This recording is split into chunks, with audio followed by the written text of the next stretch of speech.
Hello everyone, I hope you are well today. So today I'm going to be talking about understanding and reading your emotions. So today I am talking about understanding and reading your emotions, how we can use our emotions to discover more about ourselves. So I'm going to talk about three things mainly, like how we can use our emotions to see what is inspiring us, how we can read our emotions to see what's getting in our way and what core beliefs we have, and finally how we can investigate a little bit more about how someone else is responding to us and how we can take ownership of that. So the first one, how we can use how we are feeling to discover really about our desires and what we might want to create for ourselves in our life. So I have a couple of examples. I'm going to start with myself as an example. So when I first came out as a yoga teacher 10 years ago, when I was a young yoga teacher, and I wasn't really aware of this, I was really feeling like feelings of comparison, or I would judge other teachers and things that made me feel crappy and in lack. I didn't even know I was doing this at first, and it was kind of the birth of Instagram at the same time. So I was going out on my own, there was this birth of Instagram, and I found that what I was doing subconsciously is comparing myself to others and judging others. And really, when we are comparing ourselves to others, or when we are judging others, this doesn't always have to be a bad thing.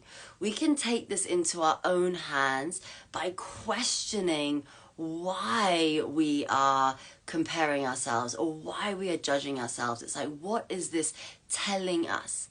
So often when we are comparing ourselves to someone, or when we are judging ourselves, this could be an opportunity to see that this is what we might want in our life. This is something that we might want to create for ourselves.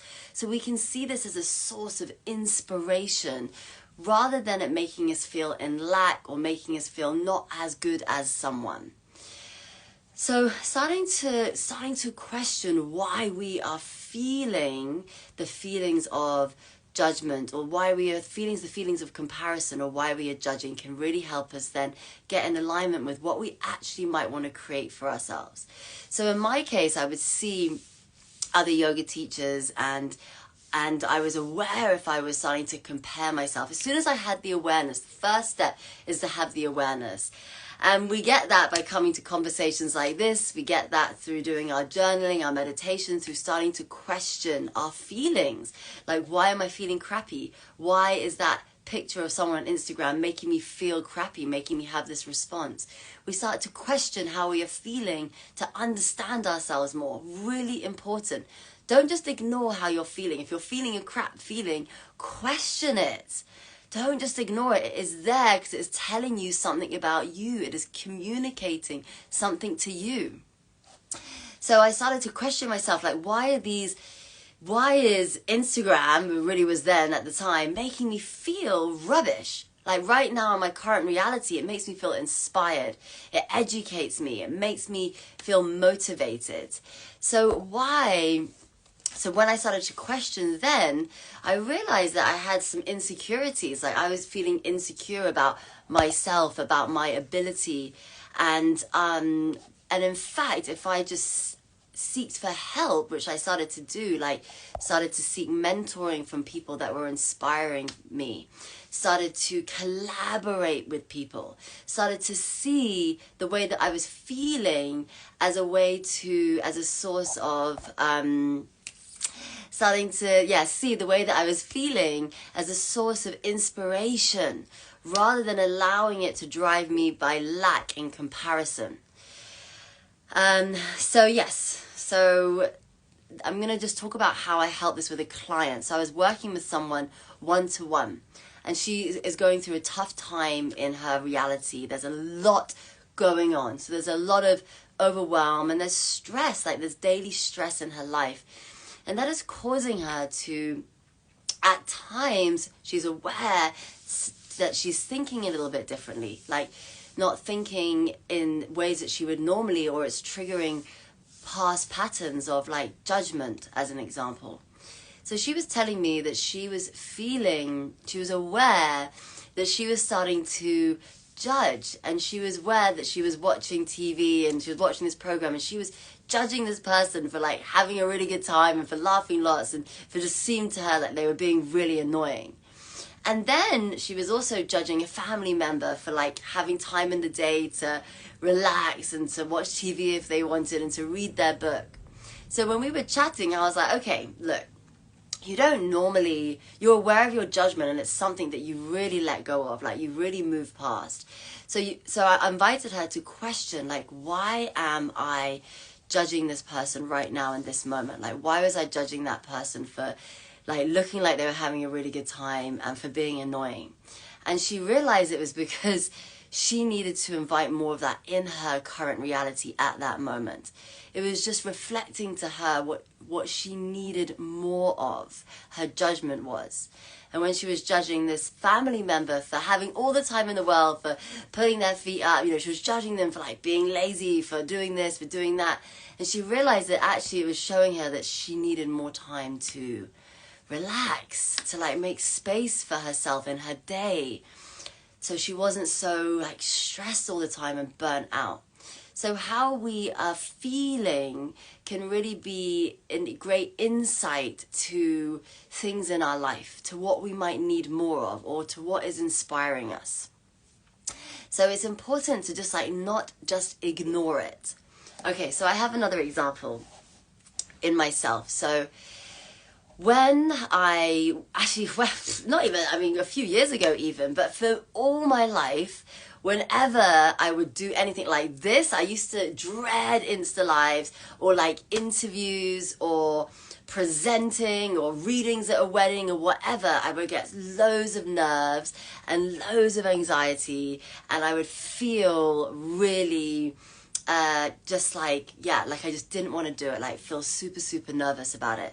So eventually, after years of having this, I suddenly was like, and doing this work, I was like, okay, like, why am I feeling this way? Like, why do I get really nervous and anxious whenever I am having to hold space for something or present myself? And I wasn't born with this. I questioned, like, I wasn't born with this, so why do I have it? So I realized after questioning that I had two fears. I had this fear of coming across stupid, of looking stupid, and a fear of being judged. A fear of coming across stupid and a fear of being judged. So once I realized I had these two fears, I was like, okay, so where do they originate from? Like, why do I have them? They have to come from somewhere. I wasn't born with this. Everyone is different. Not everyone has this. So where did these two fears come from? So as I look back in my life, and usually there's something from our childhood, I came across two things that were really, really innocent that happened in my life. So one, I remember so well at primary school, we'd get our grades. I was really dyslexic when I was younger. I struggled with reading and writing. And I got my report card and I got 1A in sport and the rest were like C's and probably a few B's. And my best friend always got straight A's, And I was like 7 or 8, and this made me feel in lack, this made me feel not as smart, made me feel stupid. So there was this one that really stood out for me when I reflected back, and it's like a harmless situation and so common for people. And then, it was sort of diagnosed I was dyslexic, so I had extra lessons and stuff, so that reaffirmed this fear. And then something happened in secondary school as well, again, super innocent. Last lesson before lunch on a Friday, and our teacher was like, if everyone spells the word that they get correctly, you'll be let off early. And I was the only one that spelt my word incorrectly. And then no one was allowed out, and this, I felt so much shame, and this just reaffirmed this belief that I can come across stupid. So then what happens is we've got a fear response and a negative bias. So our fear response, our amygdala gland, is now scanning for any situation where I put myself in a position where I am vulnerable to that feeling of feeling less than, not as smart as others.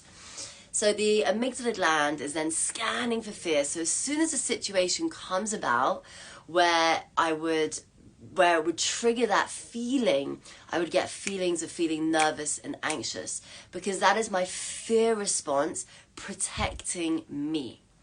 So once I figured out that this feeling of feeling nervous and anxious whenever I presented myself came from this root belief, I could start to get out of my own way. Like, it was literally blocking me and stopping me from doing what I wanted to do. And I've done a lot to rewire that, to soothe that part of myself, to rewire the belief. And it takes a lot of courage. It really takes action. Like, you have to think about the small steps you can begin to take to build your confidence. And when I first started to do this kind of stuff, it was awful. It was horrendous. I hated it. It really, really was challenging. But over time, it became easier and easier and easier. Okay, so don't ignore how you feel. So the narrative I used to believe around public speaking or holding meetings or any situation that would make me feel nervous is that I can't do it. I'm not good at it. And that wasn't true. I just had this belief system that was holding me back. And then I had this emotional reaction that would self-sabotage me, that would cripple me. So don't ignore how you're feeling. Question it. Like, why is this coming up? What is this telling me about me?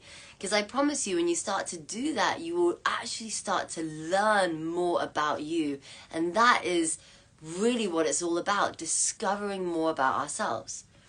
So it's always weird with Insta Lives because people come on like halfway through and then they don't know where you're at. But I'm talking about how we can read our emotions to learn more about ourselves. And I'm going now on to the next part, which is... sorry, I'm just scrolling down. Yeah, if you're getting a reaction or someone is treating you a certain way or responding to you in a certain way, and this part can be triggering for some people, and I don't mean it to be. Just take what you want and apply it to yourself if it feels relevant. But if you're getting reaction or response from someone, ask yourself, like, what is it that I am doing to cause them to react that way?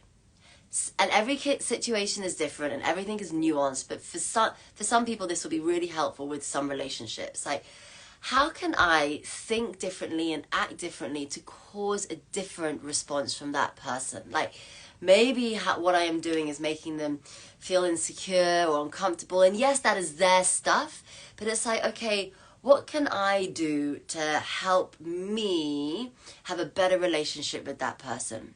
What am I doing that is causing them to react that way?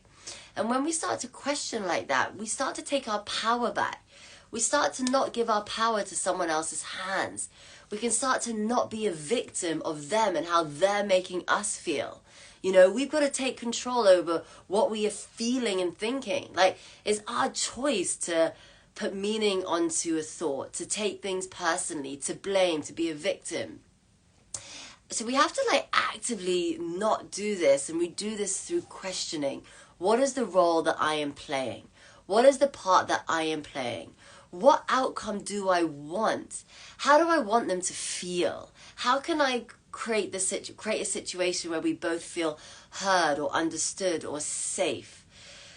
What is this triggering in me? Like, what insecurities is this triggering in me? So really learning to ask yourself questions will help you be more aware of the situation and help you take charge as to the part that you want to play, the energy you want to put into something. It will also help you to discern whether you need to set some healthier boundaries around this person, or whether actually maybe that person isn't helping you in your life right now, or whatever it is. It might help you get clear on some stuff. Okay, so so really learning, so as emotions come up in your life, learning to investigate them, be curious about them, to understand them, to hold space for them. The other thing, so when we might be feeling a difficult emotion, like let's say in our day we might be like, oh, I'm feeling really crap today, or I'm feeling really low right now. Sometimes a great practice to do is, well, sometimes what we'll want to do is then like distract ourselves, pick up our phone, or like just ignore the feeling, which I get as well, like I get. But what I've learned to do is to actually, again, question, to be like, oh, I just said that, oh, I'm feeling low, or I'm feeling crappy. So take a pause and to just be like, okay, I'm just going to be with this for a moment. I'm just going to feel this feeling. I'm going to let myself feel this feeling for a moment and notice what it feels like. And often when we do that, that feeling lifts, and we find a choice there. We have a choice then to choose a different narrative or to choose to feel another way. Not always. Every situation is different. Sometimes something really has happened that is causing us to feel that way. But sometimes it's just our thoughts that are causing us to feel that way. Yeah, okay, so allowing yourself to feel something and giving yourself space to feel it instead of just ignoring it can help you find a greater choice over how you want to feel. The other thing, the final thing, is to learn how to investigate difficult emotions and feelings. So if you're feeling sad perhaps, or anxious perhaps, a great thing to do is to actually like lean into it, hold space for it. And what I mean by that is you can label it. You can be like, okay, I'm feeling sad right now, or I'm feeling anxious right now. And I'm going to take sadness as an example. This is something I remember about a year ago. I was going through something and I was really exploring this feeling because I was something that was making me feel quite sad in my life.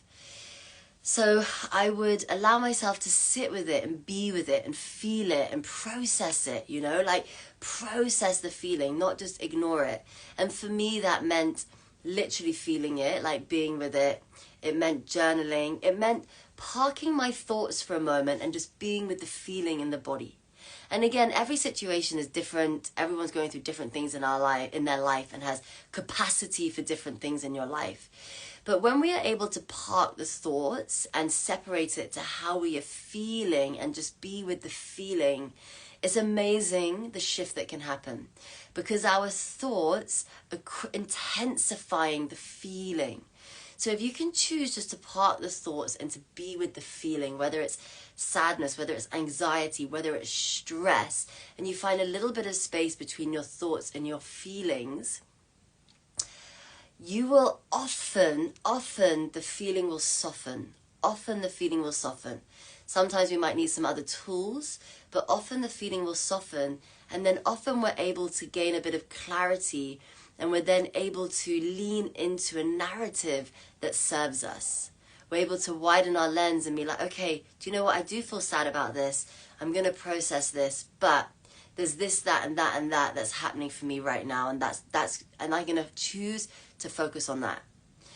But at the same time, it's like okay to hold, it's okay to like feel both things. Like I think sometimes we want to just feel good all the time, like feel good or not feel bad. So we're trying to distract ourselves from it or numb out from it.